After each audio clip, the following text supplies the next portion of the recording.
Sheffield Memorial Hospital, 2018. A place of hushed corridors and beeping monitors where life and death played their eternal dance. But for Eleanor Wright, a woman of 42 years, her greatest sin wasn't the multiple sclerosis that had gradually robbed her of mobility. It was the perceived burden she had become.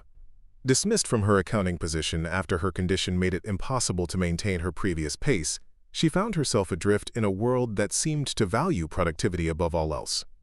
Before we jump back in, tell us where you're tuning in from, and if this story touches you, make sure you're subscribed, because tomorrow I've saved something extra special for you. The harsh fluorescent lights of the hospital cafeteria made everyone look sickly, but Eleanor's pallor wasn't just from the lighting. 3 weeks of tests, treatments, and tearful phone calls had hollowed her cheeks and darkened the circles under her eyes. She sat alone at a corner table, mechanically spooning tasteless soup into her mouth, more out of obligation than hunger. "Mind if I join you?" The deep voice startled her, causing her spoon to clatter against the bowl. Looking up, Eleanor found herself staring at the broadest chest she'd ever seen, clad in hospital scrubs that strained against muscular shoulders. Her eyes traveled upward to meet a gentle gaze that seemed at odds with the man's imposing stature. "I'm Marcus," he said, already pulling out the chair across from her. "Head of physical therapy. And you're Eleanor Wright, aren't you? You're scheduled for your first session with me tomorrow morning."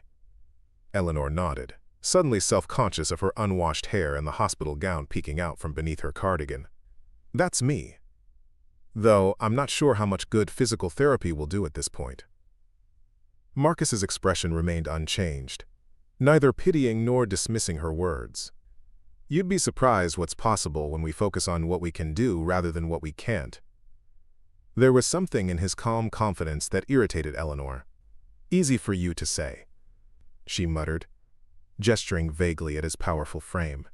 "You probably bench press patients for morning warm-ups."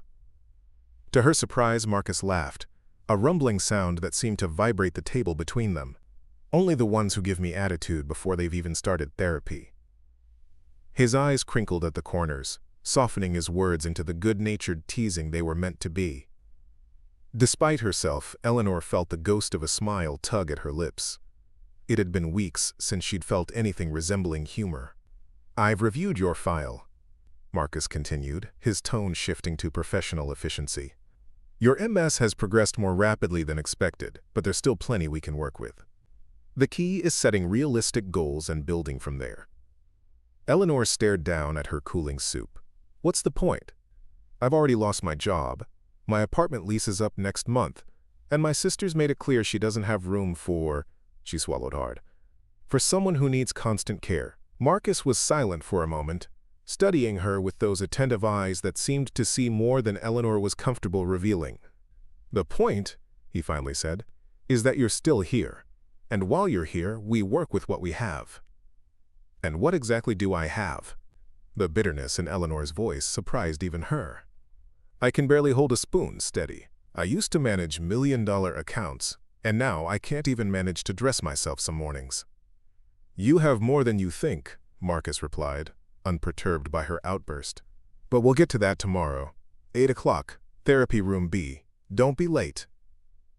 With that, he stood, his imposing height making the cafeteria seem suddenly smaller. Eleanor watched him go, torn between annoyance at his optimism and a tiny, unwelcome spark of curiosity about what he thought he could possibly accomplish with her failing body. That night, as she lay in her hospital bed listening to the rhythmic breathing of her roommate, Eleanor's thoughts drifted to the family she'd once had. Her parents, both gone now, had raised her to be independent, resilient. Her father's voice seemed to whisper from the past. Right women don't quit. But then, Wright women hadn't faced multiple sclerosis before. Her sister Caroline had always been the practical one. When Eleanor's diagnosis came 3 years ago, Caroline had researched everything, created spreadsheets of treatment options, and organized Eleanor's medical information with military precision. But as the disease progressed, that practical nature had revealed its limitations. "I've got the kids, Eleanor," Caroline had explained during her last visit, voice tight with what might have been guilt or simply stress. "The twins are in middle school now, and Jacob's college applications are due. Plus, our house just doesn't have the accessibility you'd need. It wouldn't be fair to anyone. What Carolyn didn't say, but Eleanor heard clearly, you'd be too much of a burden. Morning arrived with the usual hospital routine. Vitals checked, medications administered, breakfast trays delivered and collected. By the time an orderly arrived to transport Eleanor to physical therapy, she had almost convinced herself to refuse the session altogether. What was the point of strengthening a body that was inevitably failing? Therapy Room B was flooded with natural light, large windows overlooking the hospital's courtyard garden where early spring bulbs were beginning to emerge. Exercise equipment lined the walls, but the center of the room remained open, with only a few padded mats spread across the floor. Marcus stood in this open space, his massive frame somehow less intimidating in the sunlit room. Today he wore a fitted polo shirt that revealed heavily tattooed arms, intricate patterns that Eleanor couldn't quite make out from a distance. "Right on time," he said, helping Eleanor from the wheelchair to a nearby mat. His hands were surprisingly gentle for their size, steady and confident as they supported her weight. "I didn't have much choice," Eleanor replied. The orderly was very insistent. Marcus smiled. "Good man, that Anthony. Now, before we start, I want to know what you hope to get out of these sessions." Eleanor stared at him. "Isn't that your job to decide?" "My job is to help you achieve your goals," Marcus corrected. "So what are they? What would make a difference in your daily life right now?" The question caught Eleanor off guard. She'd been so focused on what she couldn't do, on what she'd lost, that the idea of setting forward-looking goals seemed almost absurd. Yet Marcus waited patiently, clearly expecting an answer. "I want," Eleanor began, then stopped, swallowing hard. "I want to be able to feed myself without making a mess, to get dressed without exhausting myself. Her voice broke slightly, to not be a burden to whoever ends up taking me in when I leave here." Marcus nodded, his expression serious. "Those are good, practical goals. We can work with those." He knelt beside her on the mat, his size making the movement seem almost comical. "But I think we should add one more." "What's that?" "Finding your smile again," he said simply. "The real one, not the polite one you're putting on right now." Eleanor felt her cheeks warm. "I wasn't aware physical therapists doubled as emotional counselors." "We don't," Marcus admitted. "But in my experience, the body heals better when the spirit isn't defeated." Now let's start with some baseline assessments. The next hour was both more challenging and less demoralizing than Eleanor had expected. Marcus was thorough, but never pushed her beyond what she could tolerate. He assessed her current strength, flexibility, and coordination with methodical care, making notes on a tablet and occasionally asking questions about her symptoms. "You're actually in better shape than your file suggested," he said as they finished. "Your core strength is still good, which gives us a lot to work with. Is that your professional way of saying I'm not a complete lost cause?" Eleanor asked, trying to mask her exhaustion with sarcasm. Marcus looked up from his tablet, his gaze direct. "There's no such thing as a lost cause in this room, Eleanor. Only people who haven't found their new path yet." Preparing and narrating this story took us a lot of time, so if you are enjoying it, subscribe to our channel. It means a lot to us. Now back to the story. The daily therapy sessions quickly became the anchor points around which Eleanor's hospital stay revolved. Each morning, she found herself looking forward to the hour with Marcus, not just for the physical activity, which was challenging but increasingly rewarding, but for the conversation that accompanied their work. Marcus, she discovered, was a study in contradictions. His imposing physical presence was balanced by a gentle touch and seemingly infinite patience. He spoke little of himself, deflecting personal questions with practiced ease. Yet he remembered every detail Eleanor shared about her life before illness. By the end of her second week of therapy, Eleanor could feel subtle changes in her body. Her movements, while still limited by the disease, felt more controlled. The exercises Marcus had designed specifically for her were bearing modest fruit. "See? That's 3 self-feeding sessions in a row without spilling," Marcus noted one morning as they reviewed her progress. "And your dressing time is down to 20 minutes from 45. Eleanor nodded, allowing herself a small measure of satisfaction. "It's something, I suppose." "It's not just something, it's significant progress," Marcus corrected. "You should be proud." Pride was a distant emotion for Eleanor these days, but she couldn't deny the tiny spark of accomplishment she felt. Still, the looming question of what would happen when she was discharged hung over every small victory.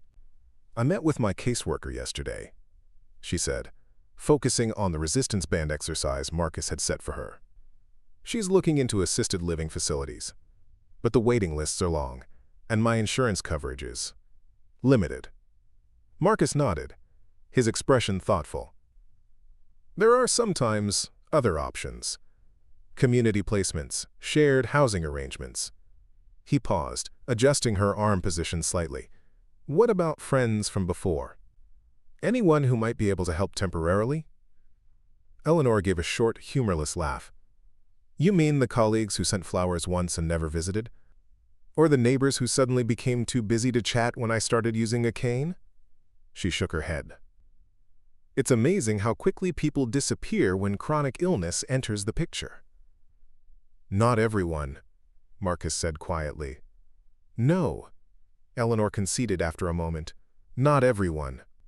But enough." The conversation might have ended there, but as they finished this session, and Marcus was helping Eleanor back into her wheelchair, she found herself asking, quote, "Why physical therapy? I mean, with your build, you could have been, I don't know, a professional athlete or something." A shadow passed over Marcus's face, so quickly Eleanor almost missed it. "I was headed that way once. Football scholarship to Ohio State, dreams of the NFL." He began gathering the equipment they'd used, his movements deliberate. Then life had other plans. "What happened?" Eleanor asked, then immediately backpedaled. "I'm sorry, that's personal. You don't have to." "Car accident, senior year of high school," Marcus said, his tone matter-of-fact. "Crushed my left leg pretty badly. Spent a year in physical therapy myself." He rolled up his pant leg to reveal a prosthetic limb below the knee, sleek and modern. "Best thing that ever happened to me, though I didn't think so at the time." Eleanor stared, processing this revelation. "How could losing your leg be the best thing?" "Because it led me here," Marcus answered simply. "To work that matters, to people who need what I can offer." He smiled, that genuine expression that transformed his serious face. "Football would have used my body until it broke anyway, and then what? This way, I get to build people up instead." As Anthony arrived to wheel Eleanor back to her room, she found herself turning these words over in her mind. The idea that loss could lead to something meaningful seemed both foreign and desperately appealing. The next morning, Eleanor woke to find Dr. Patterson, her neurologist, standing at the foot of her bed, reviewing her chart with a furrowed brow. "Good news, Ms. Wright," he said, noticing she was awake. "Your latest test results show the new medication is stabilizing your condition. Not a remission, unfortunately, but we're halting the progression for now." Eleanor tried to summon the appropriate gratitude for this news. "So what happens next?" "Well, medically speaking, there's no reason for you to remain hospitalized. We can manage your treatment on an outpatient basis." He glanced at his notes again. "I understand your caseworker is still finalizing your discharge placement?" The word placement made Eleanor feel like an unwanted package being shuffled between temporary storage facilities. "Yes, she's working on it." Dr. Patterson nodded absently, already moving toward the door. "Good, good. Well, we'll plan for discharge early next week then. Continue with your therapy in the meantime. Marcus tells me you're making excellent progress there." When Eleanor arrived at Therapy Room B that morning, her mood was darker than it had been in days. Marcus, setting up equipment for their session, noticed immediately. "Bad news?" he asked, helping her from the wheelchair to their usual mat. "Good news, apparently," Eleanor replied with a bitter laugh. "I'm stable enough for discharge. Just one small problem. I have nowhere to go." Marcus began their warm-up routine, guiding her through the gentle stretches that now felt familiar. "Your caseworker hasn't found placement?" Quote, "She's exploring options." Eleanor mimicked the social worker's professional tone. which is code for the affordable places have 2-year waiting lists and the immediate openings cost more than your savings can cover. They worked in silence for a few minutes, Eleanor focusing on the exercises with more intensity than usual, as if the physical exertion could somehow solve her housing crisis. "I'm too weak to work," she finally said, the admission costing her more than she wanted to show. Without income, without family support, the options get very limited very quickly. Marcus adjusted her position for the next exercise, his hands steady on her shoulders. "Being unable to return to your previous job doesn't mean you're too weak to work," he said carefully. "It means you need to find work that matches your current abilities." Eleanor let out a frustrated breath. "Like what? What exactly am I qualified for now? I can barely type for more than 10 minutes without my hands cramping." "Your brain still works just fine," Marcus pointed out. "Your experience in accounting, your understanding of finance, those don't disappear because your body is changing. Try explaining that to potential employers when you show up with a walker and trembling hands," Eleanor countered. Marcus was silent for a moment, helping her complete the last repetition of their current exercise. Then, instead of moving to the next activity, he sat down across from her on the mat. "Can I tell you something I've noticed about you, Eleanor?" She tensed slightly. "Do I have a choice?" "You've already decided what you can't do," he said, ignoring her deflection. "You've accepted limitations that haven't even been imposed yet. And that," he tapped her forehead gently, "is going to hold you back more than this," he gestured to her body. Anger flared in Eleanor's chest, hot and unexpected. "That's easy for you to say. You lost a leg, yes, but you're still strong. You can still do physical work. You don't understand what it's like to have your own body betray you from the inside, to know it's only going to get worse." "You're right," Marcus agreed, surprising her. "I don't know exactly what you're experiencing. But I do know what it's like to rebuild a life that looks nothing like what you planned. And I know that deciding you're too weak before you've even tried is a sure way to make it true." The anger drained out of Eleanor as quickly as it had risen, leaving her feeling hollow and exhausted. "I'm scared," she admitted, the words barely audible. "I'm terrified of ending up alone, dependent on strangers who are paid to care for me." "I know," Marcus said, his voice gentler now. "That's a valid fear. But fear is a terrible navigator, Eleanor. It always steers you toward the darkest possible outcome." They finished the session in thoughtful silence, each exercise completed with the focused intention that had become their routine. As Anthony arrived with the wheelchair to take Eleanor back to her room, Marcus handed her a business card. "A friend of mine," he explained. "She runs a financial coaching service for people with chronic illnesses and disabilities, helps them navigate benefits, find flexible work options, plan for changing needs. Give her a call." Eleanor looked down at the card. "Adaptable futures, financial planning for life's unexpected turns." "Thank you," she said, tucking it into her pocket, not making any promises. That evening, alone in her room, her previous roommate had been discharged that morning, Eleanor pulled out the card again. On impulse, she reached for her phone and dialed the number. The woman who answered, Diane, listened attentively as Eleanor haltingly explained her situation. Instead of platitudes or vague assurances, she asked practical questions and offered specific suggestions. "Look," Diane said toward the end of their conversation, "I work with a network of employers who specifically seek out people with disabilities or chronic conditions. They value experience and expertise over physical capability. Would you be open to me sending your resume to a few of them?" Eleanor hesitated only briefly. "What do I have to lose?" "Yes, please do." When she hung up, Eleanor felt something she hadn't experienced in months. A tiny, tentative hope. Not certainty, not even optimism, but the faint possibility that there might be a path forward she hadn't yet considered. The next morning, she arrived at physical therapy with renewed determination. Marcus, setting up resistance bands for their session, noticed the change immediately. "Something's different," he observed, helping her onto the mat. "You're sitting taller today." Eleanor found herself smiling slightly. "I called that financial coach you recommended. She's going to help me explore some work options." The approval in Marcus's expression was evident, but he kept his tone casual. "Good. Diane knows her stuff. Now, let's see if we can build on that momentum with today's exercises." As they worked through the familiar routine, Eleanor found herself asking questions she'd previously avoided, about adaptive equipment that might make daily tasks easier, about modifications to standard exercises she could continue after discharge, about community resources for people with MS.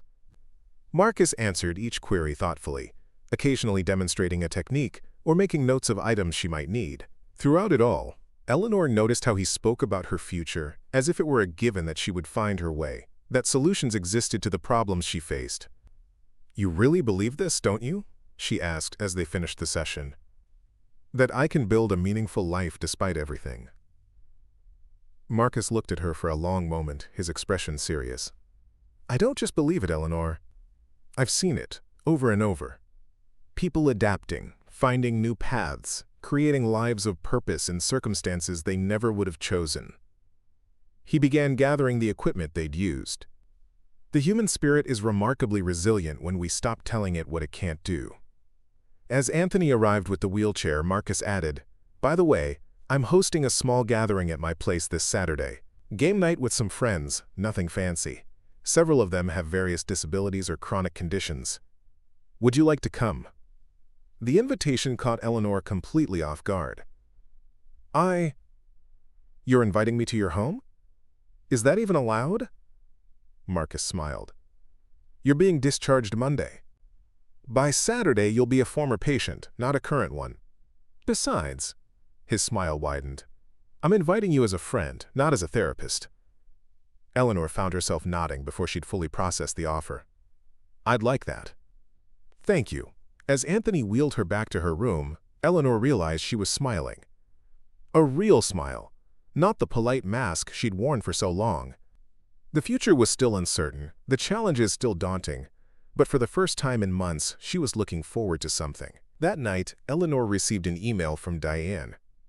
A company specializing in financial software for medical practices was looking for a consultant to review their billing systems. The position was remote, with flexible hours, and they were specifically interested in someone with both accounting experience and first-hand knowledge of medical billing from a patient perspective. "It's part-time to start," Diane had written, "but could develop into more. The pay is decent, and they're fully set up for remote workers with accessibility needs. They'd like to interview you next week if you're interested." Eleanor stared at the screen, reading and rereading the message. It wasn't her old job with its corner office and executive title. It wasn't the career trajectory she'd mapped out before illness intervened, but it was work that valued her knowledge, that accommodated her limitations, that might provide not just income but purpose. With trembling fingers, from emotion more than MS symptoms, she typed her reply. "Yes, I'm definitely interested. Thank you for the opportunity." The next morning in therapy, Eleanor shared the news with Marcus. "See, what did I tell you?" he said, his smile wide and genuine. "Your mind is your greatest asset, and it's still sharp as ever." "It's just an interview," Eleanor cautioned, not wanting to get ahead of herself. "And part-time work won't solve all my financial concerns." "It's a start," Marcus countered. "A foundation to build on." He helped her position her arm for their next exercise. "Speaking of foundations, have you given any more thought to housing options?" Eleanor sighed. "My caseworker's latest suggestion is a shared living arrangement. Basically a roommate situation with someone willing to provide basic assistance in exchange for reduced rent. But the screening process takes time, and I'd need temporary housing in the meantime." Marcus was quiet for a moment, focusing on guiding her through the exercise. When they finished the set, he said, almost casually, "I have a fully accessible apartment. Ground floor, widened doorways, grab bars in the bathroom. My mother lived with me for 2 years after her stroke, before she passed." Eleanor stared at him, not quite understanding what he was suggesting. "I have a spare bedroom," Marcus continued. "It's sitting empty. You'd have your own space, privacy when you want it, help when you need it." He shrugged those massive shoulders. "It could be a temporary solution while you get established with this new job and find a permanent living situation." Quote, "Marcus," Eleanor began, her voice strained, "I can't possibly—" "Before you say no," he interrupted gently, "think about it from my perspective. That room has been empty since Mom died. I could use the rent money, modest as it would be. And honestly, The place gets lonely sometimes. Eleanor shook her head, overwhelmed by the offer. Why would you do this? You barely know me. Marcus's expression grew serious. I know enough. I know you're determined, intelligent, and facing challenges you never asked for. I know you're trying to rebuild when most people would have given up. He paused, seeming to choose his next words carefully. And I know what it's like to need someone to believe in you when you're struggling to believe in yourself. I don't want charity, Eleanor said, the words coming out more harshly than she intended. Good, because I'm not offering any, Marcus replied evenly. I'm offering a business arrangement between friends. You pay what you can afford in rent, contribute to household chores as you're able, and in return, you get a safe place to land while you figure out your next steps. Eleanor was silent, her mind racing through the implications of his offer. It was unorthodox, perhaps even inappropriate from a professional standpoint. Yet it also offered a solution to her most pressing problem, one that preserved her dignity and independence. I'll think about it, she finally said. Marcus nodded, apparently satisfied with this response. That's all I ask. Now, let's work on those transfers from wheelchair to bed. You're still using too much upper body and not enough core. The remainder of the session passed in focused work, neither of them returning to the subject of his offer. But as Anthony arrived to take Eleanor back to her room, Marcus added casually, Game night starts at 7 on Saturday. My address is on the card I'll give you. Think about my offer, and let me know your decision then. That night, Eleanor lay awake long after the hospital had quieted, weighing Marcus's unexpected proposal against her alternatives. The caseworker had made it clear that without family support, her options were limited. A shared living arrangement had always been the most likely outcome, but with a stranger, not someone she had come to. What? Trust? Respect? Care for? The realization that Marcus had become important to her in ways that transcended the therapist-patient relationship was both unsettling and oddly comforting. In the sterile environment of the hospital, where most interactions were transactional and clinical, he had seen her as a person first, a patient second. I'm too weak to work. She had apologized during one particularly challenging session when her hands had refused to cooperate with a fine motor exercise. Your body is weak in some ways, Marcus had corrected, his voice gentle but firm, but your heart is strong enough. At the time, Eleanor had dismissed the words as motivational therapy speak. Now in the quiet darkness of her hospital room, she wondered if perhaps he had seen something in her that she had been unable to see in herself. Saturday arrived with a gentle rain that washed the city clean, leaving behind a freshness in the air that hinted at renewal. Eleanor had been discharged that morning earlier than planned, with a hastily arranged room at a transitional care facility serving as her temporary accommodation. The facility was clean but institutional, with fluorescent lighting and the lingering scent of disinfectant that reminded her too much of the hospital she'd just left. As evening approached, Eleanor found herself staring at the address Marcus had given her, weighing whether to call a rideshare service or to text him with her regrets. The prospect of socializing with strangers felt overwhelming after weeks of relative isolation, yet the alternative, remaining alone in this impersonal room, seemed equally daunting. In the end, curiosity won out over apprehension. Eleanor called a ride, dressed in the one decent outfit her sister had brought to the hospital, a simple blouse and slacks that hung looser on her frame than they once had, and set out for Marcus's home. The neighborhood surprised her, a quiet, tree-lined street of well-maintained craftsman homes, each with its own character. Marcus's house was distinguished by a gently sloping ramp that led to a wide front porch, where pots of early spring flowers added cheerful splashes of color. Before Eleanor could ring the bell, the doors swung open to reveal Marcus, dressed in jeans and a casual button-down shirt that somehow made him look even larger than his therapy scrubs did. His face lit up when he saw her. "You came! I was beginning to wonder if you'd changed your mind." He stepped back, gesturing her inside. Come in, come in." Everyone's in the living room. Eleanor maneuvered her walker over the threshold, taking in the warm, inviting interior of Marcus's home. The space was open and uncluttered, with wide doorways and smooth flooring that would accommodate a wheelchair if needed. Yet there was nothing clinical or institutional about the decor. Comfortable furniture, colorful artwork, and bookshelves filled with an eclectic mix of titles created an atmosphere of casual comfort. "Let me introduce you to everyone," Marcus said, guiding her toward the sounds of conversation and laughter coming from the adjacent room. The living room held a gathering of about 8 people, diverse in age and appearance. A coffee table had been pushed to one side, leaving open space in the center where a young woman in a wheelchair was animatedly describing something to a small group. "Hey, everyone," Marcus called, his deep voice easily cutting through the chatter. "This is Eleanor, the friend I mentioned." Eleanor braced herself for the awkward scrutiny that often accompanied introductions since her illness had become visible. The 2 careful smiles, the eyes that darted away from her walker, the subtle shift in tone that signaled discomfort. Instead, she was met with genuine welcome. The young woman in the wheelchair rolled forward immediately, extending her hand. "I'm Zoe," she said, her grip firm. "Marcus tells us you've been putting him through his paces in therapy. Someone needs to keep that man humble. His ego barely fits through these wide doorways as it is." Marcus laughed, a sound Eleanor had come to appreciate during their sessions. "Zoe's my harshest critic and biggest fan, all rolled into one annoying package," he explained. "She's also a brilliant software engineer who happens to have cerebral palsy. Marcus believes in leading with abilities, not diagnoses," Zoe explained with a wry smile. "But I find it saves time to put the CP front and center, stops people from doing that awkward dance of pretending not to notice." The rest of the introductions followed in quick succession. David, a blind jazz musician with a ready laugh, Sophia and her husband Miguel, both deaf, communicating through sign language with Marcus translating, Lee, a veteran with a prosthetic arm who worked as an adaptive sports coach, Jasmine, a psychologist specializing in chronic illness adjustment, and Carlos, a chef who moved with the careful gait of someone managing significant pain.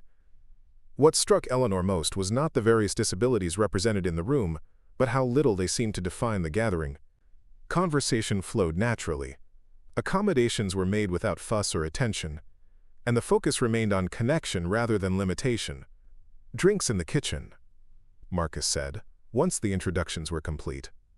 "Non-alcoholic options too, since several of us are on medications that don't play nice with booze. Help yourself, and we'll start the game soon." Eleanor made her way to the kitchen, where she found Jasmine arranging snacks on a tray. "Marcus has been talking about you," the psychologist said, handing Eleanor a glass of sparkling water. "He doesn't usually invite patients to these gatherings." Eleanor felt a flush rise to her cheeks. "I'm not sure why he made an exception for me." Jasmine smiled knowingly. "Marcus has a gift for recognizing kindred spirits, people with the resilience to rebuild after loss. It's what brought most of us together in this little found family of ours." "I don't feel particularly resilient," Eleanor admitted. "Most days I'm just trying to keep my head above water." "That's exactly what resilience looks like in the middle of a storm," Jasmine replied. "It's not about thriving yet. It's about not giving up before you get the chance to thrive again." Their conversation was interrupted by Marcus announcing the start of the games, a mixture of board games and card games that had been adapted for various accessibility needs. Eleanor found herself paired with Lee for the first round of a strategy game she'd never played before. "Don't worry, I'll go easy on you," the veteran teased, his prosthetic arm deftly arranging game pieces. The first time anyway. Over the next few hours, Eleanor felt something within her begin to unwind. A tension she'd carried for so long she'd forgotten it wasn't a natural part of her. Here, among these people who understood limitation intimately, yet refused to be defined by it, she didn't have to explain, apologize, or minimize her condition. When her hands trembled too much to hold her cards, Sophia silently brought over a simple card holder without making it an issue. When she needed to stand and stretch to ease her stiffening muscles, the game simply paused, resumed when she was ready, with no commentary or impatience. During a break between games, Marcus appeared at her side with a plate of food. Quote, "Doing okay? Not too tired?" "I'm good," Eleanor said, surprised to find she meant it. "Better than I've been in a while, actually." Marcus nodded as if this was exactly what he'd expected. That's what happens when you're in a space where your condition is neither ignored nor the center of attention. Just one aspect of you, not the whole story. Later, as the evening was winding down and people began to depart, Eleanor found herself in conversation with Carlos, the chef. "I was on track to open my own restaurant when ankylosing spondylitis hit hard," he explained. carefully shifting position on the couch to ease his back pain. Had to completely reimagine my career path. What did you do? Eleanor asked, genuinely curious. Suffered dramatically for a while, Carlos said with a self-deprecating laugh. Thought my life was over at 32. Then I met this mountain of a man. He nodded toward Marcus, who was across the room signing animatedly with Sophia, who suggested I focus on what I could still do instead of mourning what I'd lost. And what was that? Turns out, I could still develop recipes, train staff, create menus, all the creative and managerial aspects of being a chef. Now I consult for restaurants developing specialized menus, teach cooking classes for people with dietary restrictions, and write cookbooks. Carlos's eyes sparkled with pride. Different path. Same passion. By the time the last guest had left, Eleanor was exhausted but energized in a way she hadn't experienced since before her diagnosis. She sat on Marcus's comfortable couch, her walker positioned nearby, watching as he moved around the room gathering abandoned glasses and plates. "Thank you for inviting me," she said when he returned from the kitchen. "Your friends are amazing." Marcus settled into an armchair across from her, his large frame making it appear almost child-sized. They're survivors, every one of them. People who had to rewrite their stories when the original draft got torn up. "Like you," Eleanor observed. "Like all of us," Marcus corrected gently. "Including you, whether you see it yet or not." The moment stretched between them, comfortable yet charged with unspoken possibilities. Finally, Eleanor took a deep breath and said, "I've been thinking about your offer." Marcus waited, his expression open but unreadable. "If it's still available," Eleanor continued, "I'd like to accept. Just temporarily, until I can find something more permanent. And I insist on paying rent. Whatever's fair for the room." The smile that spread across Marcus's face was like the sun breaking through clouds. "The offer stands, and we can work out the details tomorrow. The room is yours for as long as you need it." "I don't want to impose." "Eleanor," Marcus interrupted, leaning forward slightly. "Listen to me. This isn't charity or pity. This is one human being recognizing another human being's value and potential, and offering support during a difficult transition." His voice softened. "Sometimes strength isn't about doing everything alone. Sometimes it's about accepting help so you can rebuild."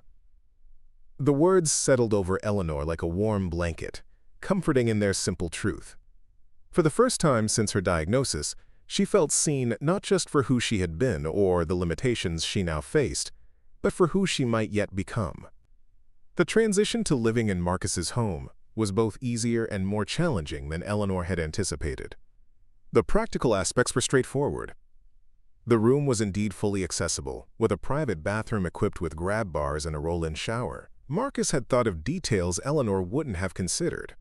From levered door handles that didn't require a firm grip to a bed at the perfect height for safe transfers from her walker. More complicated were the emotional adjustments.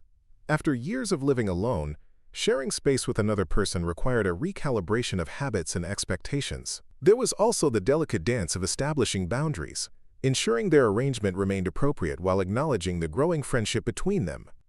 Marcus, true to his word, treated Eleanor as a roommate rather than a patient. He was available when she needed assistance but never hovered or presumed. He maintained his own routines, working full days at the hospital, meeting friends for dinner, attending his weekly basketball game with other amputees. 2 weeks after moving in, Eleanor sat at the kitchen table with her laptop, preparing for her interview with the financial software company. Despite her initial confidence, doubt had crept in overnight, leaving her stomach knotted with anxiety. "What if they take one look at me and decide I'm not worth the accommodation?" "Quote," she murmured, more to herself than to Marcus, who was preparing breakfast nearby. "Then they're fools who don't deserve your expertise," he replied without hesitation, sliding a plate of eggs and toast in front of her. "But more likely, they'll recognize the unique perspective you bring, someone who understands both the financial and patient sides of healthcare." Eleanor picked up her fork, trying to quell her nerves enough to eat. "I haven't worked in over a year. What if I can't keep up? What if my brain fog kicks in during the interview?" Marcus sat across from her, his own breakfast steaming before him. Then you explain that MS can cause cognitive fluctuations, and you outline the strategies you've developed to work around them. You're not hiding your condition, Eleanor. They know you have MS. The question isn't whether you have limitations, it's how you navigate them. His practical approach cut through her spiral of worry. Of course there would be challenges. The key was not to pretend they didn't exist, but to demonstrate her ability to manage them effectively. "You're right," she acknowledged, taking a bite of toast. "I'm catastrophizing." "It's a normal response to stress," Marcus said with a shrug. "I still do it before big presentations at work. The trick is to recognize it and redirect." The interview, conducted via video call from Eleanor's room, went better than she had dared hope. The company representatives were primarily interested in her professional experience and ideas for improving their systems. When she proactively addressed her MS, explaining how she managed symptoms and the accommodations that helped her work effectively, they responded with thoughtful questions rather than discomfort. "We actually have several team members with various disabilities," the HR director explained. "Our remote work model developed partly in response to their needs, and it's ended up benefiting everyone." When the call ended, Eleanor sat in stunned silence for several minutes. Not only had the interview gone well, but they had indicated that a formal offer would be forthcoming within days. Part-time to start, with the potential for increased hours as she acclimated. She made her way to the living room, where Marcus was reading, his prosthetic leg propped comfortably on an ottoman. "They're going to make me an offer," she announced, still processing the reality of it. Marcus looked up, his face breaking into a broad smile. "Of course they are. They'd be idiots not to." He set his book aside. "This calls for a celebration. Dinner out tonight?" The restaurant Marcus chose was a small, family-owned place, with subdued lighting and quiet corners that made conversation easy. Eleanor, dressed in her best outfit, ordered online and delivered the day before, felt almost like her old self, the professional woman who had once taken business dinners for granted. "To new beginnings," Marcus said, raising his glass of sparkling cider to meet her water. "And to unexpected guides along the way," Eleanor added, the gratitude she felt toward this man almost overwhelming in its intensity. As they enjoyed their meal, Eleanor found herself studying Marcus when he wasn't looking. The strong lines of his face, the gentle intelligence in his eyes, the careful way he cut his food, never rushing despite his obvious appetite. He had become important to her in ways that transcended gratitude or friendship, a realization both thrilling and terrifying. "Penny for your thoughts," Marcus said, catching her gaze. Eleanor felt heat rise to her cheeks. "I was just thinking about how much has changed in a month. When we met, I was convinced my life was effectively over. Now I'm about to start a new job, living in a place where I feel safe, making plans for the future again." "The circumstances changed," Marcus observed, "but more importantly, so did your perspective. You stopped defining yourself by what you'd lost and started exploring what remained possible." "With significant help from you," Eleanor pointed out. Marcus shook his head slightly. "I just provided some alternatives to consider. You did the hard work of being willing to see yourself differently." "Still," Eleanor persisted, "not everyone would have gone to the lengths you have, inviting a former patient into your home, connecting me with job opportunities, introducing me to your friends." "True," Marcus acknowledged. "But not everyone has been where we've been, Eleanor. Not everyone knows what it's like to have life suddenly divided into before and after, to have to completely reimagine who you are and what's possible." Their eyes met across the table, a moment of perfect understanding passing between them. "Besides," Marcus continued, his tone lightening, "you're a model roommate. You actually replace the toilet paper roll when it's empty, which puts you leagues ahead of my last roommate in college." Eleanor laughed, grateful for the shift to humor that eased the emotional intensity of the moment. The rest of the dinner passed in comfortable conversation about lighter topics, books they both enjoyed, a documentary series Marcus recommended, plans for the small container garden Eleanor hoped to start on the patio. As they drove home, a comfortable silence settled between them. Eleanor watched the city lights pass by, marveling at how different the world looked compared to just a month ago. The future still held challenges. Her MS wasn't going away, and her independence would always be more qualified than before, but the crushing hopelessness had lifted. Marcus pulled into the driveway and came around to help Eleanor from the car, a courtesy he offered without making her feel incapable. As they reached the front door, Eleanor paused. "Thank you," she said simply. "Not just for dinner, but for everything. For seeing something in me worth believing in when I couldn't see it myself." Marcus's expression softened in the porch light. "That's the thing about worth, Eleanor. It doesn't diminish with ability. It doesn't decrease with illness or disability. It's intrinsic." He unlocked the door, holding it open for her. "I didn't give you anything you didn't already have. I just reflected it back to you until you could see it again yourself." The formal job offer arrived the next morning. Part-time consulting work with flexible hours, equipment accommodations, and a salary that, while less than Eleanor had earned at her previous position, would provide essential financial independence. She accepted immediately, her hands steady as she signed the electronic documents. That afternoon, during a physical therapy session with a new therapist, Marcus having appropriately recused himself once Eleanor became his roommate, she pushed herself harder than usual, energized by the morning's developments. "Someone's motivated today," the therapist observed as Eleanor completed an extra set of strengthening exercises. "I start a new job next week," Eleanor explained, unable to keep the pride from her voice. "I want to be as strong as possible." "That's wonderful. What will you be doing?" As Eleanor described the position, she realized how much her narrative had changed. A month ago, she would have framed it in terms of what she had lost: a lesser job, reduced hours, lower salary. Now she focused on what it offered: meaningful work, accommodation for her needs, a pathway back to financial security. When she returned home, she found Marcus in the kitchen preparing dinner, moving with the efficient grace that still surprised her given his size. "Something smells amazing," she said, maneuvering her walker to the counter where she could watch him work. "Carlos's recipe," Marcus explained, stirring a fragrant sauce. "He swears it's simple, but the man has a different definition of simple than the rest of us." He glanced up with a smile. "How was therapy?" "Good. Challenging, but good." Eleanor hesitated, then added, "I've been thinking about something." "Dangerous pastime," Marcus teased, turning down the heat under the pot. "I want to look into volunteer opportunities, something related to financial coaching for people with chronic illnesses or disabilities." The idea had been forming since her conversation with Diane, crystallizing as she navigated her own employment journey. "Even just a few hours a week, sharing what I've learned about managing the financial impact of health changes."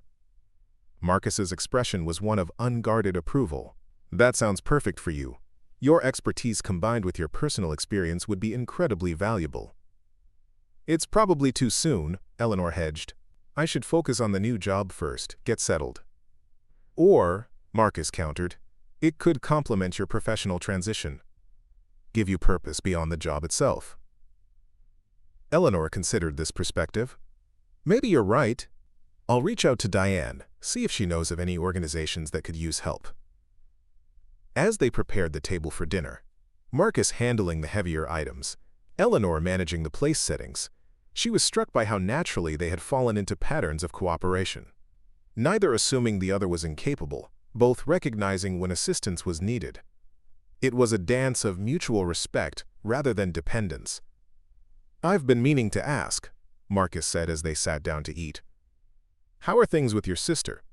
Have you spoken with her since your discharge?" The question touched on a sensitive point. Caroline had called once, briefly, to confirm Eleanor had found accommodation. The conversation had been stilted, heavy with unspoken hurt on Eleanor's side, and what seemed like guilt on Caroline's. "We're in a holding pattern," Eleanor admitted. "She knows I'm staying with you," which I think both relieved and confused her. "She's invited me to Sunday dinner next week, though. A first step, maybe?" Marcus nodded thoughtfully. Relationships often need to be renegotiated after major life changes. The dynamics shift. Expectations have to be adjusted on both sides. "You sound like Jasmine," Eleanor observed with a small smile. Occupational hazard of being friends with a psychologist, Marcus replied. Some of it rubs off. Later that evening, as Eleanor prepared for bed, she caught sight of herself in the bathroom mirror. The woman who looked back at her was still marked by illness, thinner than she had once been, with shadows under her eyes that never fully disappeared. But there was something else there too, a steadiness in her gaze that had been missing for too long.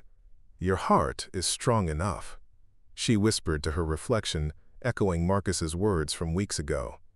For the first time, she believed them. Eleanor's first day of work arrived with the kind of perfect spring morning that seemed designed to mark new beginnings.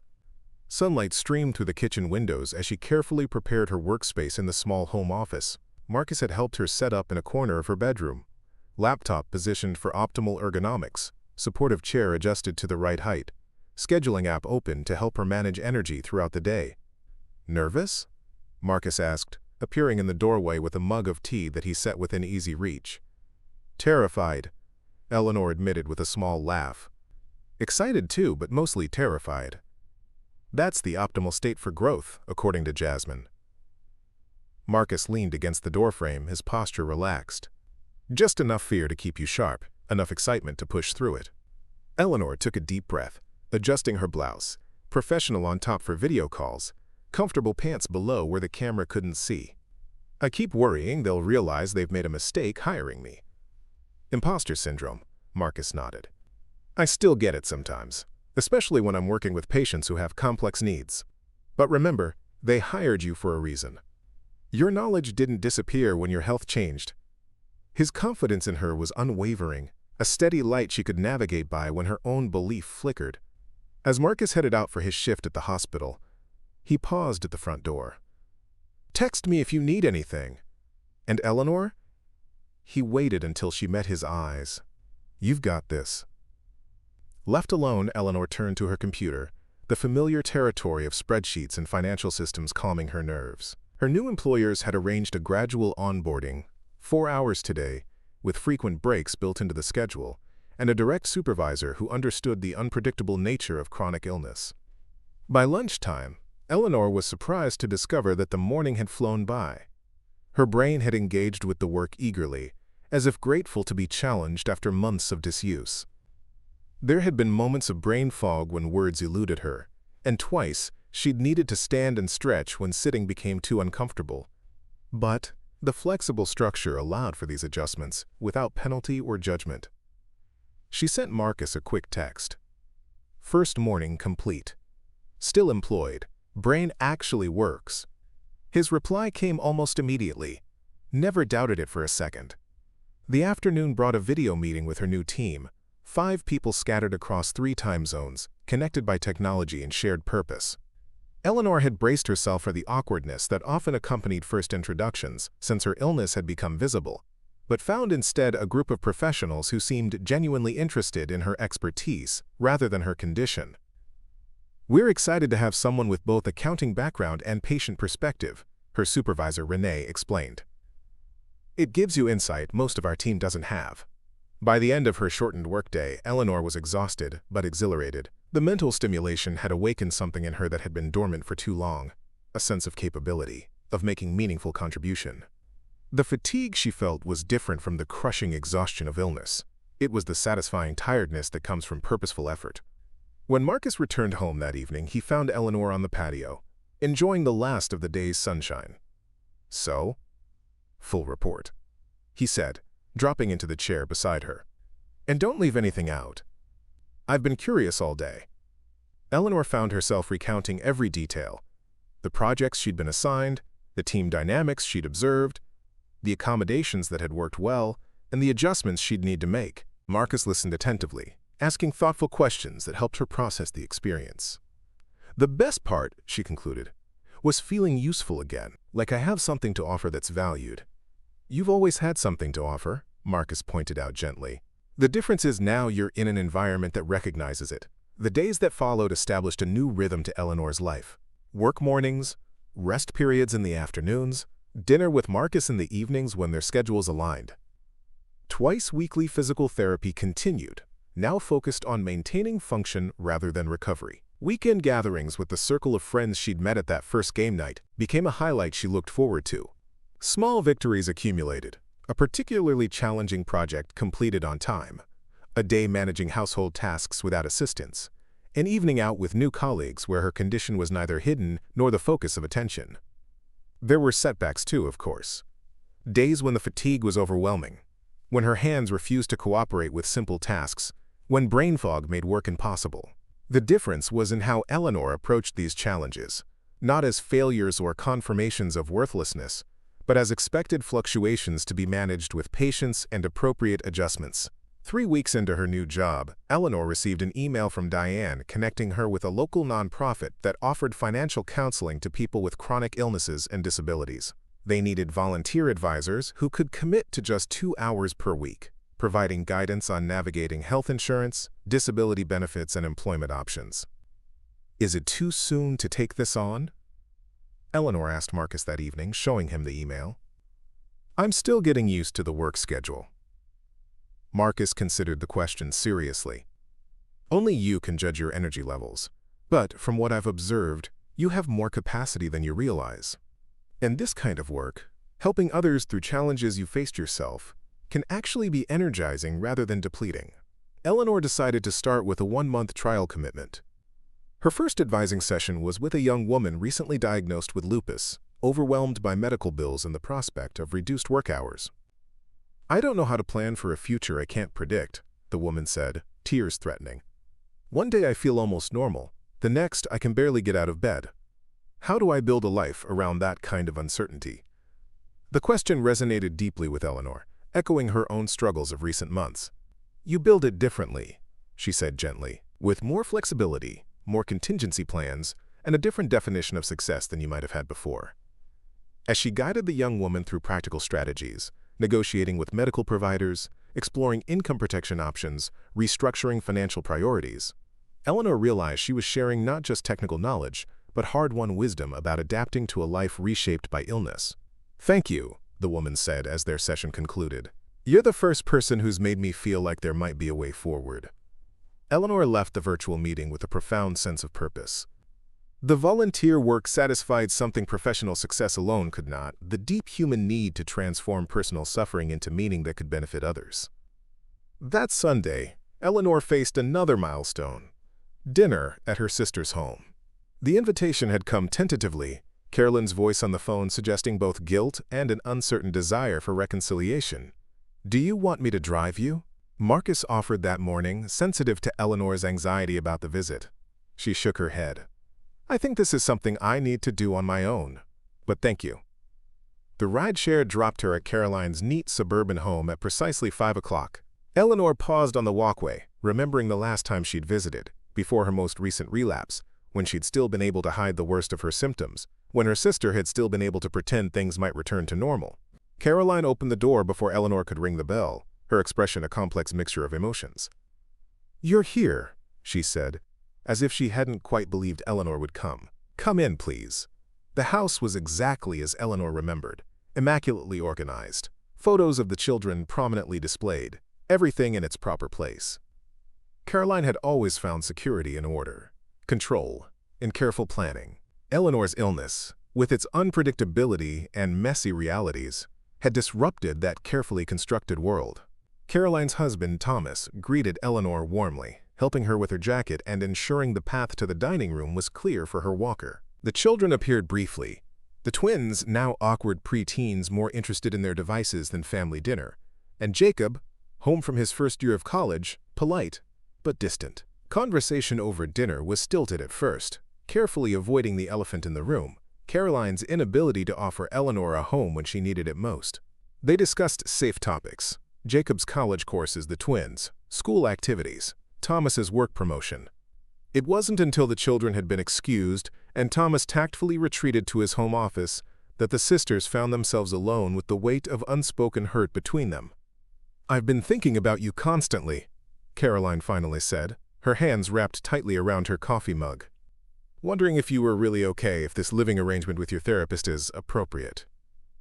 Eleanor had anticipated this concern.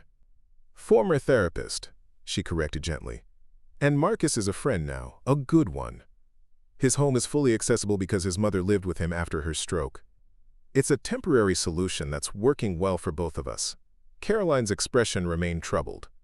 I still don't understand why a man you barely know would offer his home when… She trailed off, unable to complete the thought. When my own sister couldn't? Eleanor finished quietly. Caroline flinched, tears filling her eyes. I wanted to help. But the house, the kids, my job, I didn't see how we could make it work. I was scared, Eleanor. Scared of failing you, of not being enough. The honest admission surprised Eleanor. In her hurt, she had attributed Caroline's actions to callousness rather than fear. I was scared too, she acknowledged. Terrified of being dependent, of losing my identity, of becoming nothing more than my illness. And now? Caroline asked, studying her sister's face. Still scared sometimes, Eleanor admitted. But I'm building a life that accommodates my condition without being defined by it.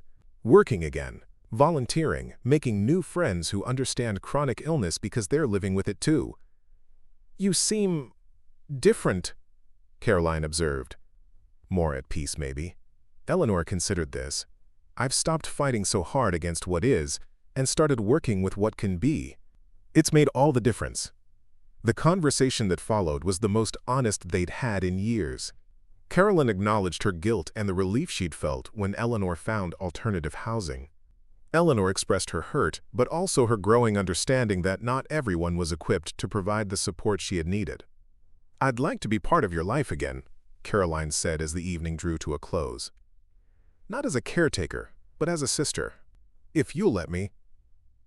I'd like that too, Eleanor replied, realizing she meant it. The relationship would be different, recalibrated to accommodate new realities, but perhaps stronger for having weathered this difficult passage. As spring blossomed into early summer, Eleanor's life settled into patterns that would have been unimaginable 6 months earlier. Her part-time work had increased to 30 hours weekly, structured around her energy levels and symptoms.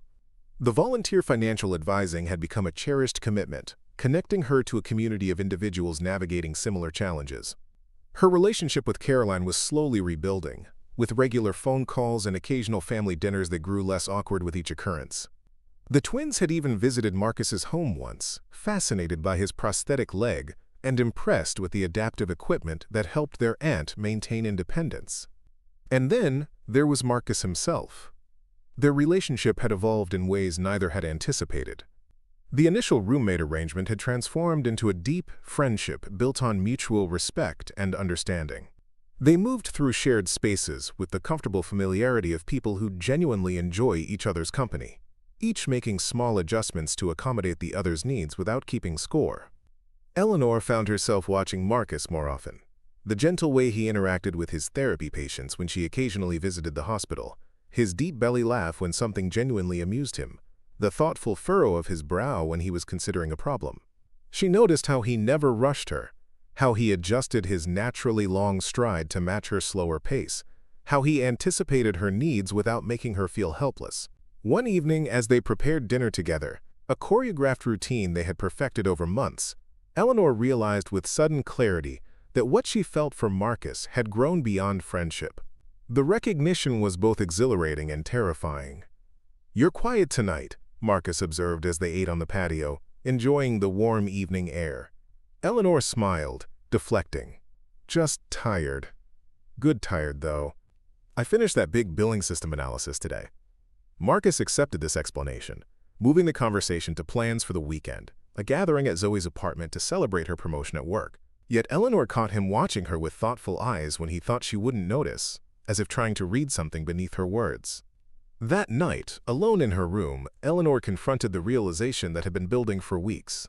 She was falling in love with Marcus, perhaps had already fallen. The timing seemed almost cruel.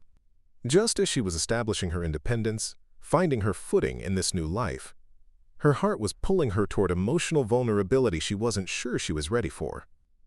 What if he didn't feel the same? What if he saw her only as a friend? Or worse, still somehow as a patient?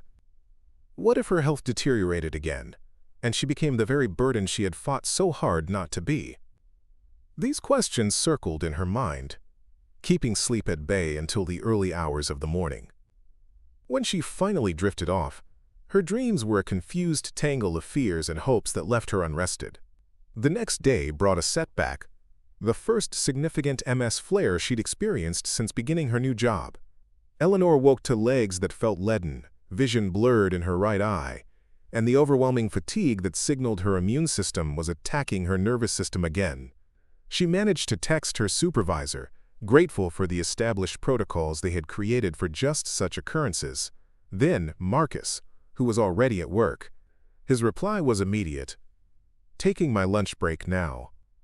Be home in 20 minutes." True to his word, Marcus arrived shortly, bringing her medication, helping her to a comfortable position on the couch, and preparing the cooling vest that helped manage the heat sensitivity that exacerbated her symptoms. "You don't have to stay," Eleanor protested weakly. "I know you have patients this afternoon." "Already rescheduled," Marcus replied, his tone making it clear this wasn't up for debate. "Andrea's covering for me. She owes me from when I covered her honeymoon shifts." As the day progressed, Eleanor's symptoms stabilized but didn't improve. This was the nature of MS flares, unpredictable in duration and severity. Marcus moved quietly around the house, bringing water, adjusting pillows, managing medication timing, all without fuss or unnecessary conversation that would tax her limited energy. By evening, Eleanor's frustration had built to a breaking point. After months of progress, of building a life she valued, this reminder of her body's fundamental unreliability felt like a cruel joke. "This is why," she said suddenly, breaking the comfortable silence that had settled between them as Marcus read nearby, keeping watch while allowing her space. He looked up, brow furrowed. "Why? What?" "Why, I can't." Eleanor gestured vaguely, words failing as emotion welled up. "Why, I shouldn't let myself." Marcus set his book aside, giving her his full attention. "Shouldn't let yourself what, Eleanor?" The gentleness in his voice nearly undid her. "Care about you," she finally whispered. "Not like this. Not when days like today are always going to be part of my reality. Not when I could wake up tomorrow even worse than today." Understanding dawned in Marcus's eyes, followed by something Eleanor couldn't quite identify. "Relief, perhaps? So you do care about me," he said softly, "beyond friendship." Eleanor closed her eyes, a tear escaping despite her effort to contain it. "It doesn't matter. It's not fair to you. Shouldn't that be my decision?" Marcus moved from his chair to sit beside her on the couch, careful not to jostle her. "Eleanor, look at me." She opened her eyes reluctantly, bracing for pity or gentle rejection. "I care about you too," Marcus said simply. "Have for months now. But I didn't want to say anything while you were still finding your footing, still establishing your independence. I was afraid you might think I expected something in return for helping you." Eleanor stared at him, processing his words. "You care about me? Romantically?" Marcus smiled, the expression transforming his serious face. "Yes, romantically. Though I feel like a teenager using that word at my age." "But my MS," Eleanor began, "is part of you, not all of you," Marcus interrupted gently. "Just like my prosthetic leg is part of me, not all of me." He took her hand carefully, mindful of the IV line delivering her medication. "Eleanor, I'm a physical therapist. I know exactly what MS can mean, what the progression might look like, what challenges we might face. And I still care about you. Deeply." "We might face?" Eleanor echoed, focusing on his choice of words. "If you'll let me be part of your journey," Marcus clarified. "Not as your caretaker, but as your partner, someone who walks beside you, whatever the path looks like." The offer was so genuine, so free of conditions or unrealistic expectations, that Eleanor felt something tight within her chest begin to unravel. "I'm still scared," she admitted. "Not just of my health declining, but of losing my self-independency, of becoming a burden rather than a partner." "Those are valid fears," Marcus acknowledged. "And I won't pretend I have perfect answers. But I believe we're both strong enough to communicate honestly. to adjust as needed, to find the balance that works for us. He squeezed her hand gently. Besides, you've seen me at my worst too. Morning Marcus before coffee is not a pretty sight. The joke surprised a laugh from Eleanor, breaking the tension of the moment. True. Your pre-caffeine grunting barely qualifies as human communication. They sat together in comfortable silence for a moment, hands still linked, the significance of what had just been acknowledged settling between them. So what now? Eleanor finally asked. Now we take it slow, Marcus replied. No rush, no pressure. We keep building our individual lives while exploring what we might create together. He smiled again, that expression that never failed to warm something deep within her. And maybe, when you're feeling better, we go on an actual date. Dinner somewhere nice, where neither of us has to cook or clean up. I'd like that, Eleanor said softly. The MS flare lasted 5 days. Not the worst Eleanor had experienced, but a pointed reminder of her condition's unpredictable nature. Throughout, Marcus was present without hovering, supportive without diminishing her autonomy, attentive to her needs without making her feel like a patient. On the 6th day, when her energy began to return and the worst symptoms receded, Eleanor found Marcus in the kitchen preparing breakfast. I've been thinking, she said, maneuvering her walker to the counter where she could talk to him face to face. Dangerous pastime, he teased, echoing their familiar exchange. Maybe for you, she shot back with a smile. Some of us excel at it. Marcus laughed, flipping a pancake with practiced ease. All right, what have you been thinking about so expertly? Us, Eleanor said simply. And what you said about being partners, not caretaker and patient. Marcus nodded, his expression turning serious as he gave her his full attention. I want that partnership, Eleanor continued. But I need to know we're building it on equal footing, even with my limitations. What does equal footing look like to you? Marcus asked, genuinely curious. Eleanor had given this considerable thought during the long hours of her flare, when physical activity was impossible, but her mind remained active. It means I contribute meaningfully, financially, emotionally, practically, to our shared life. It means we both have independence alongside our connection. It means we're honest about needs and boundaries. Those sound like excellent foundations. Marcus agreed, transferring pancakes to plates. Anything else? Yes, Eleanor said, her voice steady despite the vulnerability of the moment. It means we acknowledge that the future is uncertain for both of us, not just because of my MS. Your prosthetic could cause complications as you age. Either of us could face new health challenges unrelated to our current conditions. Life offers no guarantees to anyone. Marcus studied her face, seeming to recognize the importance of this perspective shift, from viewing her MS as the singular threat to their potential happiness, to recognizing the fundamental uncertainty all humans navigate. You're absolutely right, he said finally. And that's precisely why finding someone worth facing that uncertainty with is so valuable. He moved around the counter to stand before her, his height making him seem like a protective wall between Eleanor and whatever challenges life might bring. Slowly, giving her time to object if she wished, he leaned down to place a gentle kiss on her forehead. Partners, he said softly, facing uncertainty together. Eleanor reached up to touch his face, the stubble of his morning beard rough against her palm. Partners, she agreed.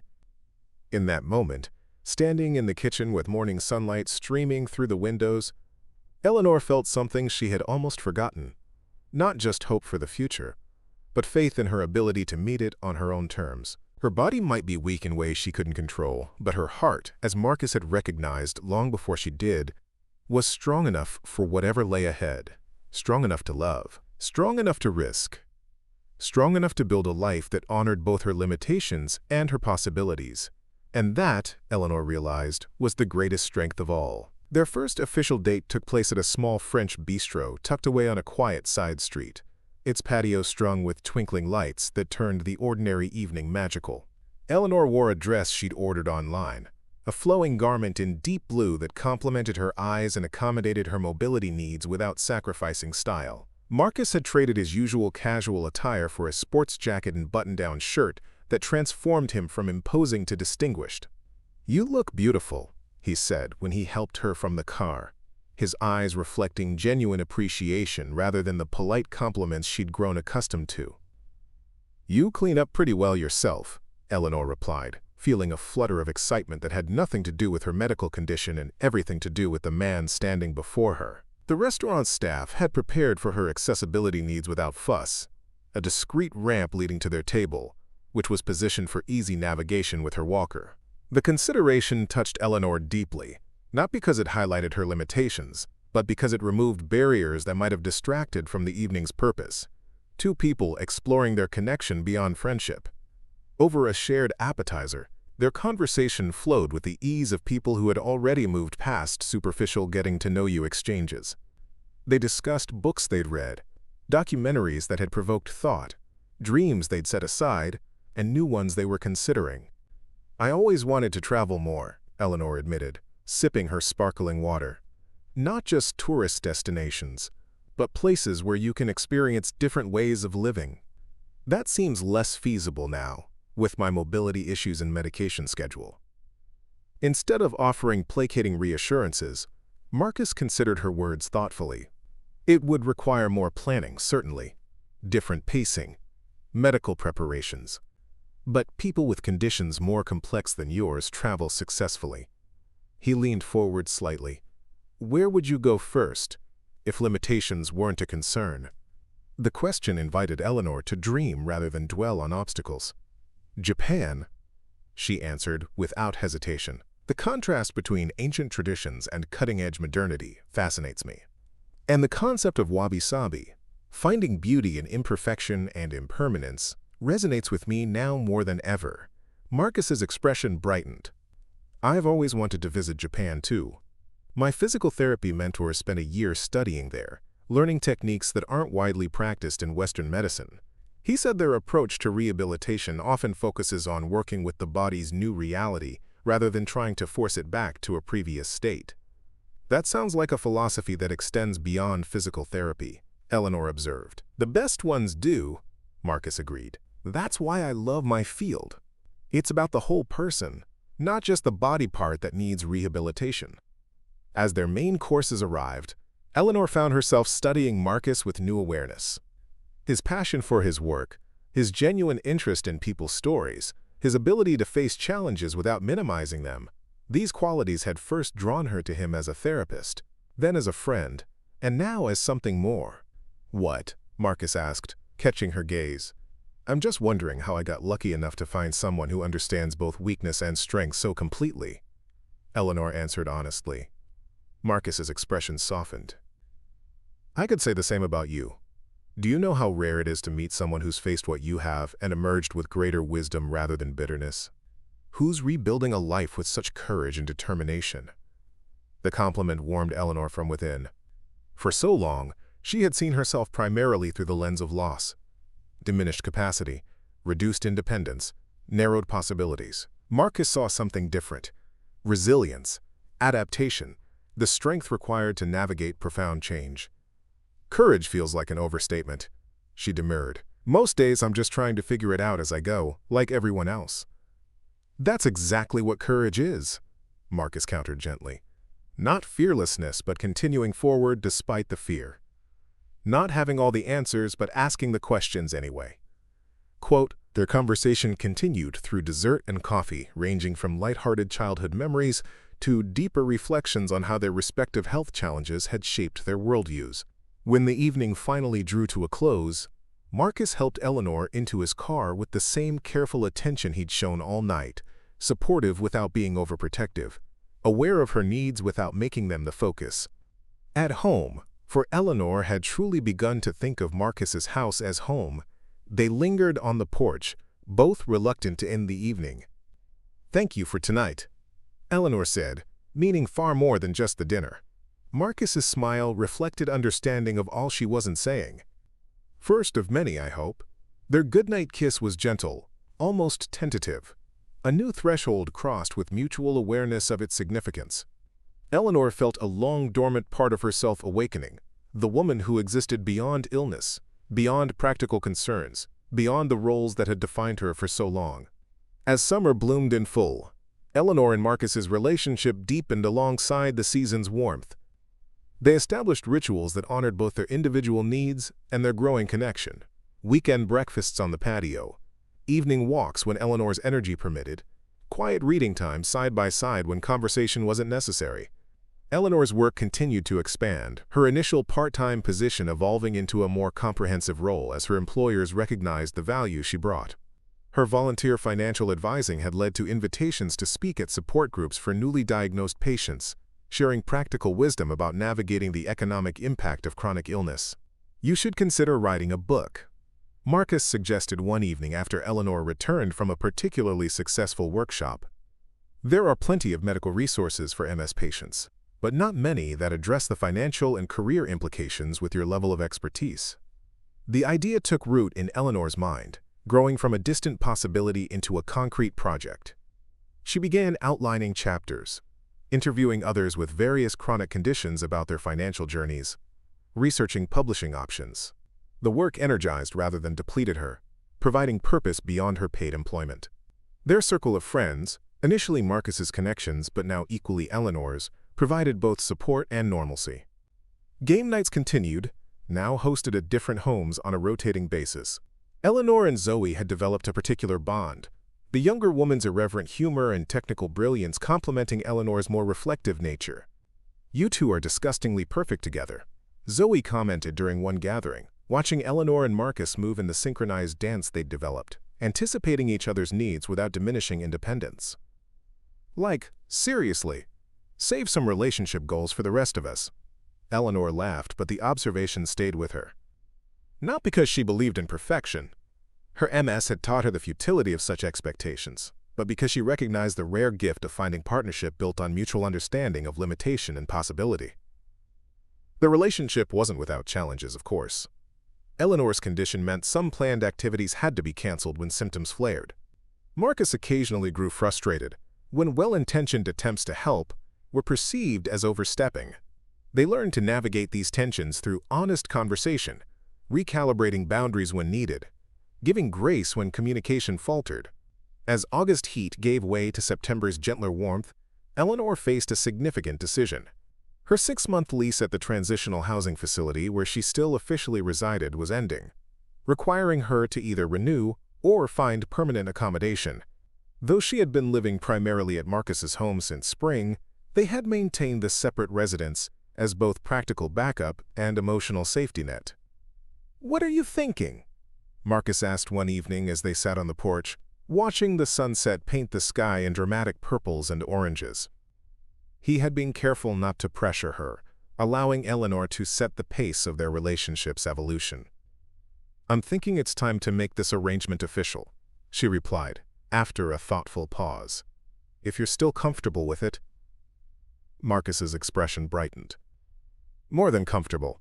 I've been hoping you'd decide to stay permanently, but I wanted it to be entirely your choice." "It is," Eleanor assured him, "a choice I'm making not out of necessity, but because this feels right. This home we've created together, the life we're building, it's more than I imagined possible 6 months ago." The decision set other changes in motion.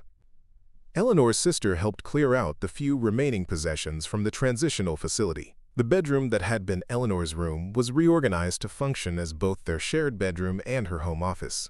Marcus insisted on purchasing a new mattress system that better accommodated her periodic muscle spasms, while Eleanor contributed a comfortable reading chair that transformed a corner of the room into a cozy retreat. These practical adjustments reflected the deeper integration of their lives, the merging of separate journeys into a shared path that honored both their individual identities and their connection. One crisp October morning, as golden leaves drifted past the kitchen window, Eleanor received an email that changed everything. A literary agent had responded to her book proposal about navigating the financial aspects of chronic illness, expressing serious interest in representing the project. "They actually want it," she said, staring at her laptop screen in disbelief. "They think there's a significant market for this information." Marcus, preparing breakfast nearby, came to read over her shoulder.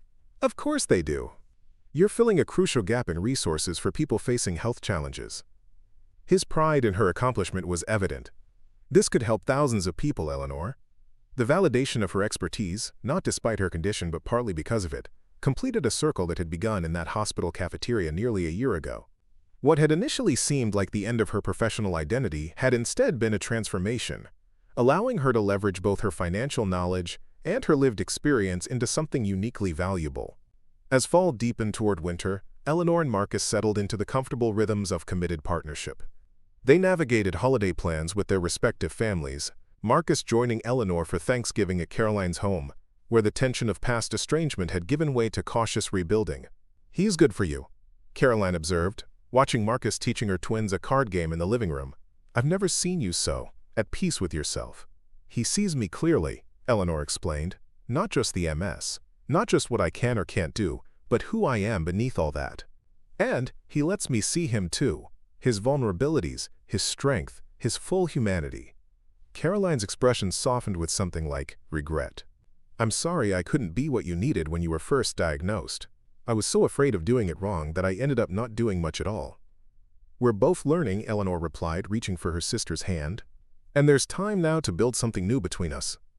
December brought Eleanor's most significant MS flare since beginning her relationship with Marcus. For 3 days, she was essentially bedridden, vision blurred, fatigue overwhelming, pain pulsing through her limbs in relentless waves. Marcus adjusted his work schedule, ensuring she had proper care while maintaining her dignity. "I hate this," Eleanor admitted on the second night, frustration breaking through her usual composure. "Hate being unable to function, hate needing help with basic tasks, hate the uncertainty of never knowing when it will happen again." Marcus sat beside her on the bed, his presence steady. "I know," he said simply. "It's okay to hate it. You don't need to find a silver lining or pretend it's not incredibly difficult." His permission to fully acknowledge the struggle, rather than immediately pivoting to positivity, was precisely what Eleanor needed. She let the tears come then, not just for this flare, but for all the losses, large and small, that MS had brought into her life. Marcus held her through the storm of emotion, offering neither platitudes nor solutions, just unwavering presence. When the tears finally subsided, Eleanor felt lighter somehow, as if naming the full reality of her condition had paradoxically diminished its power to define her. "Thank you," she whispered, "for letting me be honest about how hard this is." "Always," Marcus promised, "just as you let me be honest about my own struggles. That's what partnership means, creating space for the whole truth, not just the pretty parts." By the third day, the worst symptoms began to recede. As Eleanor gradually reclaimed function, she approached recovery differently than she once had.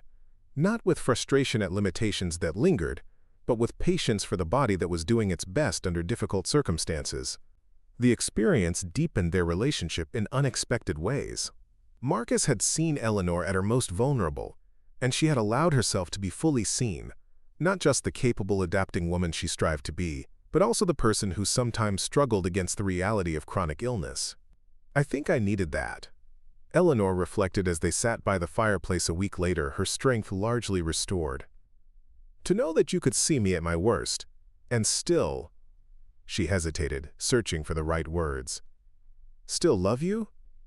Marcus finished, the first time either had spoken that word aloud. Eleanor's breath caught. "Yes, that." Marcus took her hand, his large fingers gentle around hers.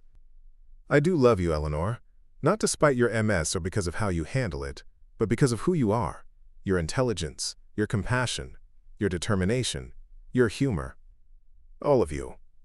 The simple declaration unlocked something Eleanor had been holding back, the final reservation, the lingering fear that what they shared might somehow be contingent or temporary.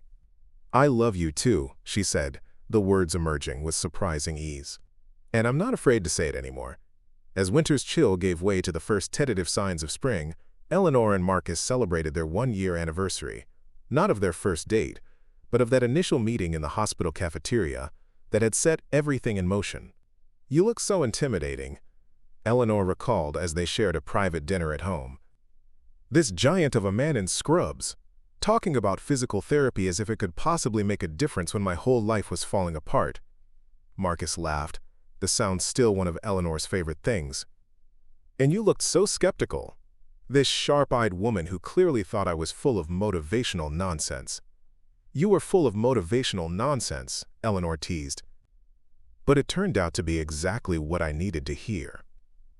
Their playful reminiscence shifted to more serious reflection as the evening progressed.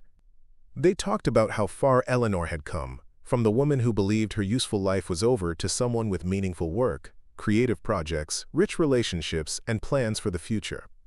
"I keep thinking about what you said that first day," Eleanor mused. "When I told you I was too weak to work, and you said my heart was strong enough." She looked at him across the table, candlelight illuminating his familiar features. "You saw something in me I couldn't see in myself then." "I recognized it because I'd been there," Marcus replied. "After my accident, when I thought my future had been amputated along with my leg, my physical therapist said something similar to me. She told me that loss forces us to discover strengths we never knew we had." Eleanor nodded, understanding completely. It's strange how something that initially feels like only subtraction, taking away options, abilities, independence, can eventually lead to addition in other areas. Greater empathy, deeper connections, clearer priorities. "The philosophy of wabi-sabi you mentioned on our first date," Marcus observed. "Finding beauty in imperfection and impermanence." "Exactly." Eleanor reached for his hand across the table. "Our bodies may be imperfect by conventional standards. Our future is inherently uncertain. But there's profound beauty in building a life that acknowledges those truths without being diminished by them." As their anniversary celebration extended into the evening, they moved to the porch swing that had become one of their favorite spots, a place where they often sat in companionable silence, watching the neighborhood settle into evening rhythms. "I have something for you," Marcus said, reaching into his pocket. "Not a traditional anniversary gift, perhaps, but something I've been thinking about for a while." He handed Eleanor a small velvet pouch. Inside, she found not a ring, as she had half expected, but a key attached to a silver compass keychain.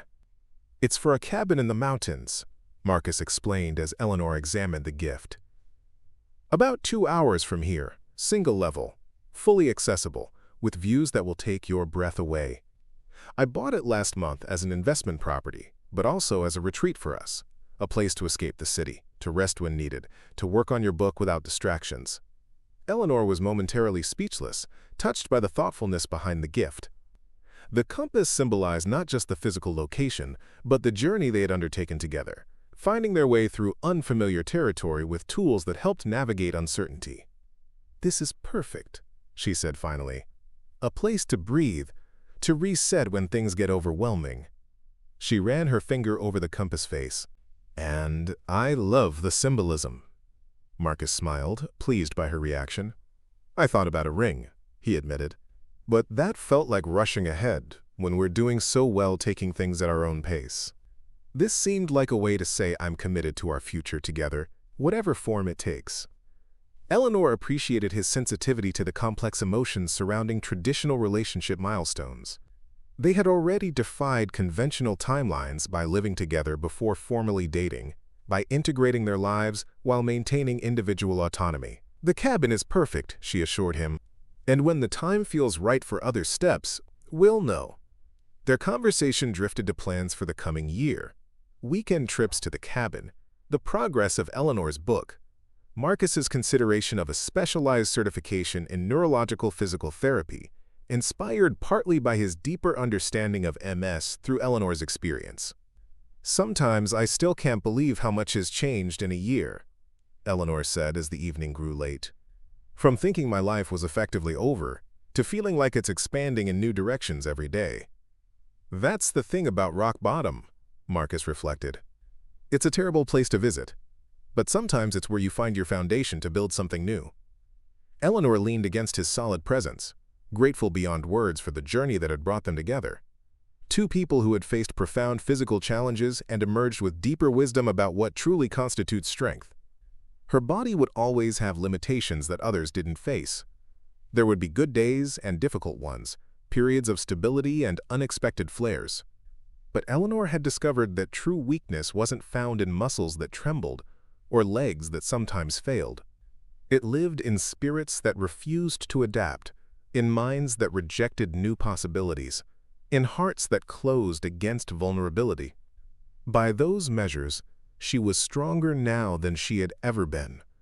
Strong enough to build a meaningful life within new parameters, strong enough to love without fear, strong enough to face an uncertain future with hope rather than dread.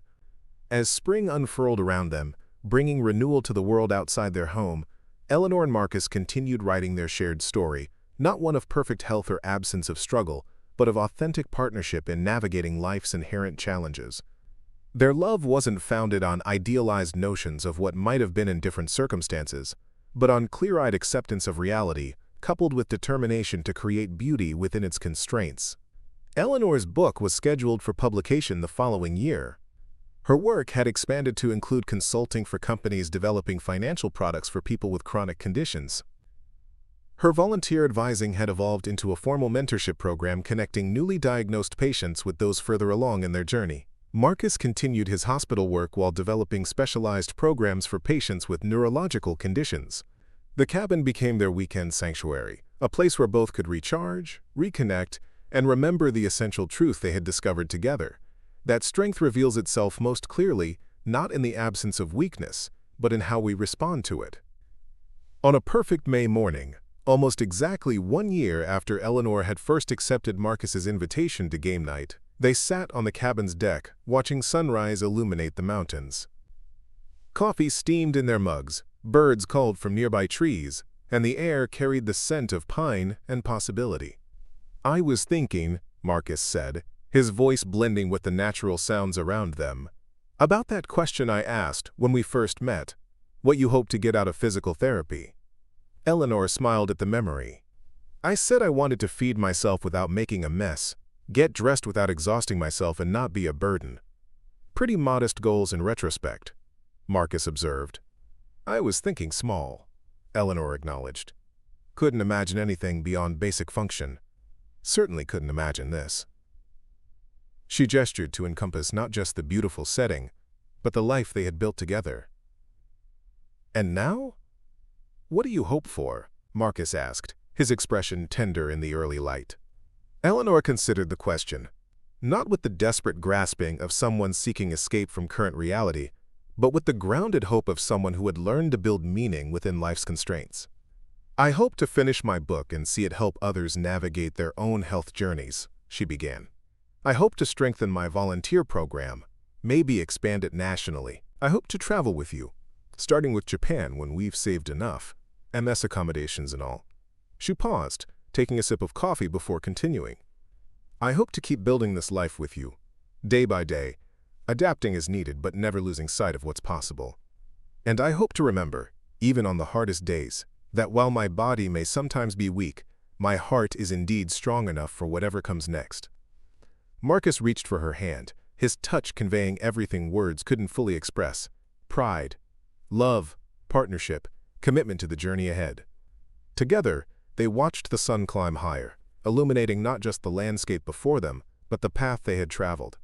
From a chance meeting between a discouraged patient and a compassionate therapist, to the profound connection between two people who had discovered that true strength often emerges precisely where we believe ourselves to be weakest.